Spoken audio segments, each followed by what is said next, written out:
আসসালামু আলাইকুম এভরিওয়ান, আপনাদেরকে আজকে সাথে নিয়ে চলে যাব পল্লী নগরে। এই নগরী কিন্তু সেই নগরী না, আই জাস্ট কিডিং। আমি একটা খুব সুন্দর পার্সেল রিসিভ করেছি। চলুন তাহলে পার্সেলটা আনবক্সিং করি। একটা কথা না বললেই না, ওদের প্যাকেজিংটা না খুবই সুন্দর। আমরা অনেকেই মোটামুটি ভয় পাই যে যদি পার্সেলগুলো অর্ডার করার পর আমাদের প্রোডাক্টগুলো ভেঙে যায়। ওদের প্যাকেজিং এ আমি মোটামুটি ইনশিওর হচ্ছিলাম যে আমার প্রোডাক্টগুলো ঠিক মতো আছে। চলুন তাহলে দেখে নেওয়া যাক আমি কি অর্ডার করেছি। আমি বেসিক্যালি এখানে সব মাটির জিনিস অর্ডার করেছি। এটা মনে হচ্ছে কারি সার্ভিং করাই। দেখুন ঢাকনাটার মধ্যে কত সুন্দর করে নকশা করা।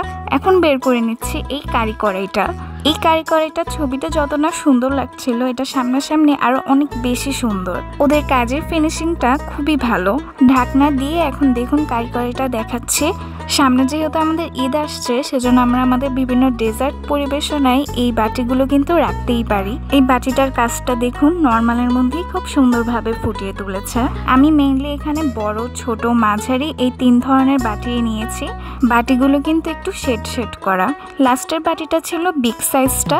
চলুন এটাও দেখে নিই। যেটা বলছিলাম, বাটিগুলোতে কিন্তু শেড করা, এক কালারের না। আর বাটিগুলোর চারপাশে কিন্তু বর্ডার করা আছে।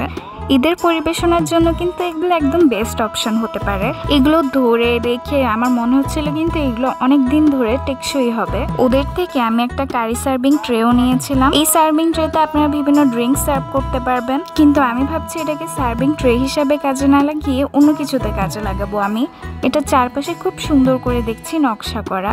এটাকে কি কাজে লাগাবো এটা আমার নেক্সট ভিডিওগুলোতে আপনারা দেখতে পারবেন। সাথে এখানে আমি নিয়েছিলাম একটা রাইস প্লেট। জিনিসগুলো কিন্তু একদম ভারী না, মানে ক্যারি করা যাবে। এই প্লেটটাতেও দেখুন খুব সুন্দর করে নকশা করা আছে। প্লেটের পিছেও খুবই সুন্দর করে নকশা করা।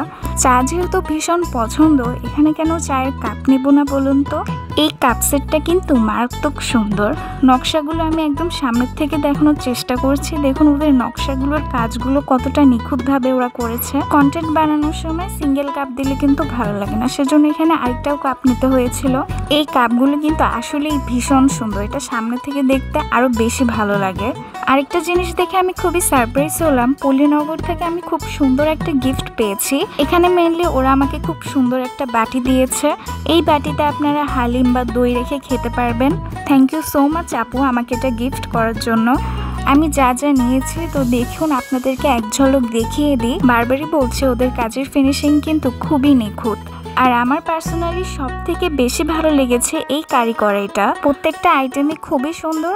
খুবই সোন আমার কন্টেন্টগুলোতে, আমার পরিবেশনায় এই জিনিসগুলো দিয়ে সার্ভ করতে কিন্তু দেখতে পারবেন। আজকের ভিডিওটি কেমন লেগেছে সবাই কিন্তু জানাবেন। প্রতিনিয়ত আমার ভিডিওগুলো দেখতে চাইলে আমার ফেসবুক পেজটাকে ফলো আর ইউটিউব চ্যানেলটাকে সাবস্ক্রাইব করে চলে আসবেন।